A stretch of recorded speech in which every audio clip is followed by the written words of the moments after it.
है। हादसे में कई लोगों के घायल होने की खबर है।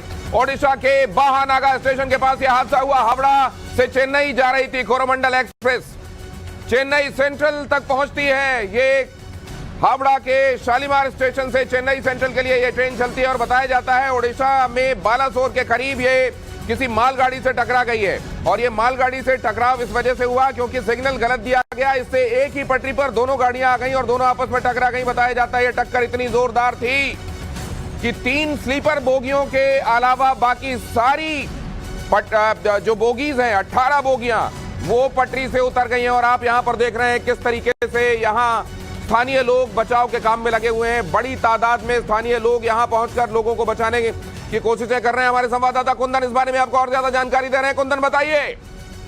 बिल्कुल, शाम करीब 18:51 का इंसिडेंट है। कोरोमंडल एक्सप्रेस उड़ीसा के बालासोर जिले के बहागना स्टेशन पे उसका कॉलिजन हुआ है और ये दुर्घटना हुई है एक मालगाड़ी से। इनिशियल इनपुट्स आ रहे हैं कम से कम आधा दर्जन से ज्यादा जो डब्बे डैमेज हुए हैं और इसकी वजह से अभी रेस्क्यू ऑपरेशन चल रहा है। बहुत इनिशियल इनपुट्स है, लेकिन मालगाड़ी और कोरोमंडल एक्सप्रेस के बीच का ये पूरा इंसिडेंट है। और जिस तरीके की खबरें आ रही, जिस तरीके के विजुअल आ रहे हैं, कम से कम 4 से 5 डब्बे बुरी तरह से उलट गए हैं, पटरी से गिर गए हैं और उसमें कम से कम 50 से ज्यादा लोग दुर्घटना होने की अभी इनिशियल सूचना आ रही है। मुझे लगता है कि जैसे जैसे इंफॉर्मेशन आएगी वो इंसिडेंट बढ़ेगा। ये हावड़ा से शालीमार के बीच में ये पूरा जो ट्रेन है कोरोमंडल एक्सप्रेस कहते हैं उसको कहा जाता है। और ये बालासोर के कुंदन, आप इस बारे में प्लीज जानकारी जुटाइए कि क्या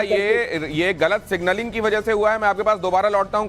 हमारे संवाददाता आपको जानकारी दे रहे हैं। मैं आपके लिए ये खबर एक बार फिर से दोहरा देता हूं। हावड़ा से चेन्नई की तरफ चलने वाली कोरोमंडल एक्सप्रेस ट्रेन बड़ी दुर्घटना का शिकार हुई है। तस्वीरें आप देख सकते हैं। जानकारी के मुताबिक ओडिशा के बालासोर से करीब 40 किलोमीटर दूर ये ट्रेन एक मालगाड़ी से टकरा गई। मालगाड़ी से टकराने के बाद स्लीपर के 3 कोच छोड़कर बाकी के डिब्बे पटरी से उतर गए। शुरुआती जानकारी जो मिल रही है इसमें डिब्बों की संख्या 18 बताई जा रही है। जानकारी यह भी मिली है कि इन डिब्बों में भारी संख्या में यात्री फंसे हुए हैं जिन्हें बचाने के लिए स्थानीय लोग ही जुटे हुए हैं। ये ट्रेन चेन्नई सेंट्रल से कोलकाता के शालीमार रेलवे स्टेशन के बीच में चलती है। बताया जा रहा है कि शुक्रवार शाम को ये 6:51 पर एक्सीडेंट हुआ है और 18 कोच पटरी से उतर गए हैं। इस हादसे में कितना नुकसान हुआ इस बारे में अभी कोई जानकारी नहीं आई है, लेकिन बहुत सारे लोग प्रभावित हो सकते हैं, इसकी आशंका है। घटना कैसे हुई इसकी भी कोई जानकारी आधिकारिक रूप से सामने नहीं आई है, लेकिन बताया जा रहा है कि एक ही लाइन पर दोनों गाड़ियों के आ जाने के कारण यह भीषण हादसा हुआ। जानकारी यह भी है कि सिग्नल खराब होने के चलते दोनों ट्रेनें एक